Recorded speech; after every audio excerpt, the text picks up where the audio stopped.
Hi guys, my name is Herdman, and I am here today with Laurie Richards, and we're talking about goal setting. Get asked a lot about goals. We encourage people to set goals in all of our workshops, seminars, coaching, anytime we're in front of a group of people. Now, the thing that happens with this is the question is, I set some goals and I really just had a hard time. Well, there's a Harvard study, and they took juniors and seniors from high school and freshmen and sophomores from college and put them in a room, and I'll give you the long story short.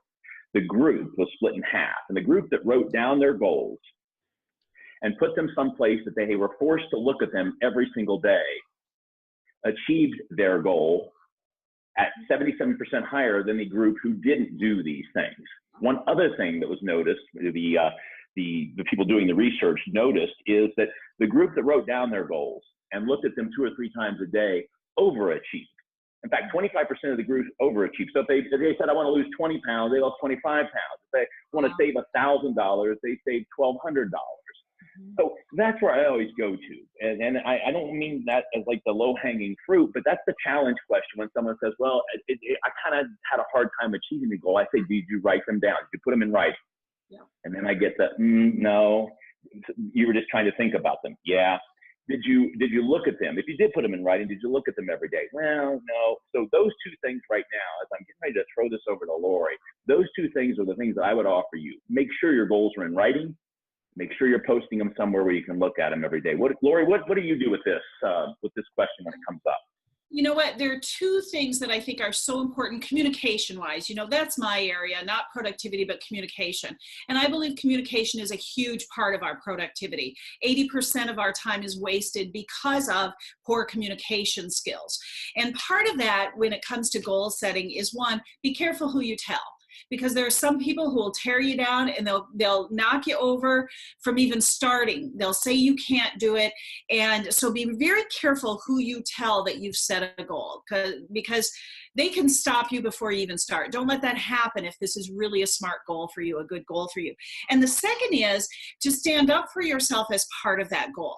I use the phrase, you know what, I have another appointment at that time, so I can't meet with you. So if I've set a time to learn a language or exercise or whatever it is that I've set that goal to do, get something done, and somebody calls me and says, do you have an availability at that time? I say, you know what, I have another appointment at that time. Can we do it some other time? So I offer another time, but I'm not afraid to stand up for myself. And when somebody says to me, you know, if I'm on a diet and somebody says, oh, just 1 bite, I always make sure to assert myself without being rude, assert myself by saying, no, I really don't care for any just now. Thank you though.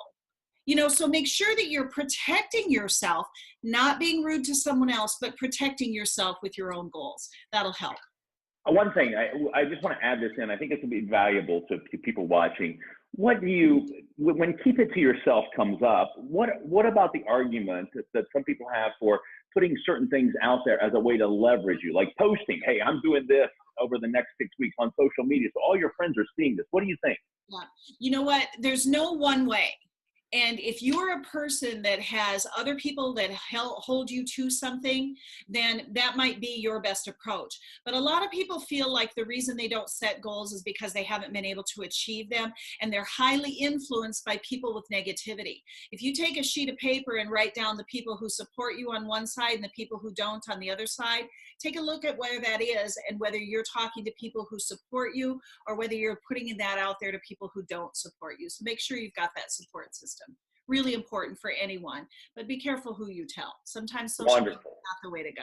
Yes, I know. That's, you know, my thoughts on social media. We should use social media, not let social media use us.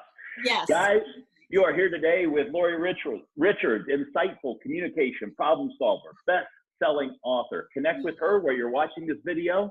She's at Laurie-richards.com and on LinkedIn at Laurie Richards. Guys, have a wonderful day. Good morning, good afternoon, or good evening, whatever time you're watching this. Take care, and we'll see you next time. Take care, folks. Bye.